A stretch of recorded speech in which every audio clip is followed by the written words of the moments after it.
Hey Scrappers, it's Tom from iScrap, and in this episode of Scrapulator, we want to talk about scrapping tires, or if you can scrap tires, because generally when you scrap cars and you do piece it out, you're always going to have that tire left over.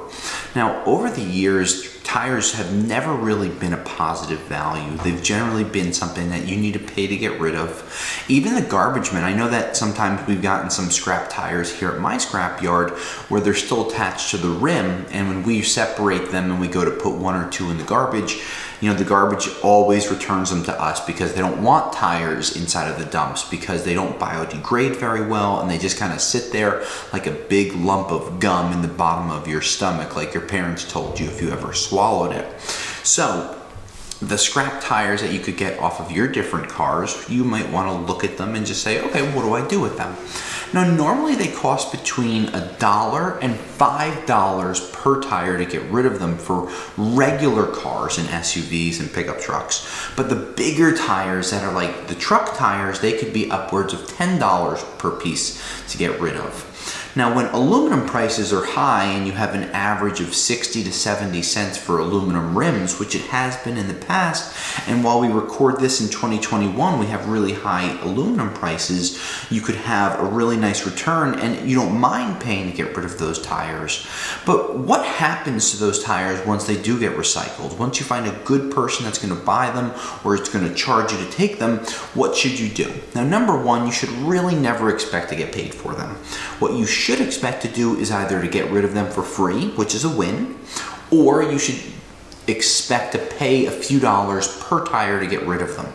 But if you're doing a lot of scrap, if you're an auto shop, if you are just a regular full-time scrapper scrapping cars out, I always recommend saving things. When you have 30, 40, 50 of anything, whether it's computers to take apart. We've always said if you go to take computer towers apart, save them so while you take your tools out, you do it at the same time. It saves you time and money. Same thing goes for tires. If you have more tires, then you're going to get charged less, and it kind of makes it a little easier to write. I know this sounds funny, but in our experience, it's easier to write a company a $200 check than to worry about a $5 or a $10 charge here or there, because that becomes more annoying than it does business. But those tires, once they do get picked up, what happens from there?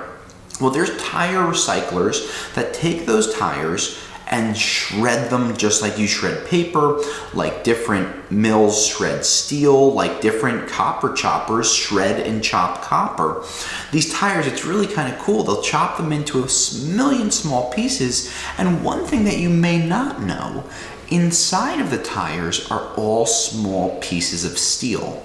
Now, they're really, really tough because they're so thin, because they're lines that run through the entire tire to keep it rigid, to give it a little more stability.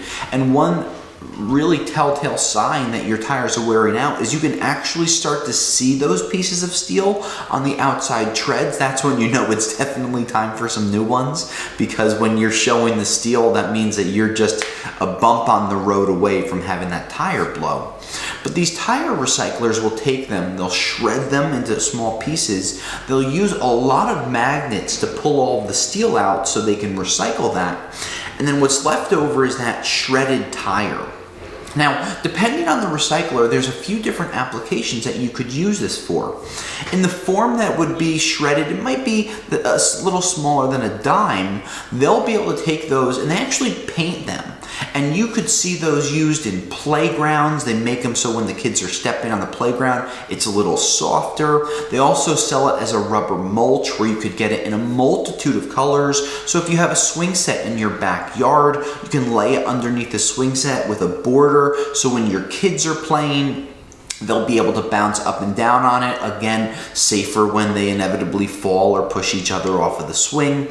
And then they also use it in sports facilities where they'll take those bigger pieces and they'll grind them down even smaller. So if you were ever on a professional sports field or even a high school sports field nowadays, I'm not talking about the old school turf where, kind of is just a carpet on top of a pad on top of concrete. But the new fields have grass that's it looks just like grass. and that grass inside of it, to give it a little more cushion and to give it a little more grit when the athletes are running, they have shredded tire pieces in them, and they're generally very, very small, almost the size of like a small bead. So you'll see those used there as well.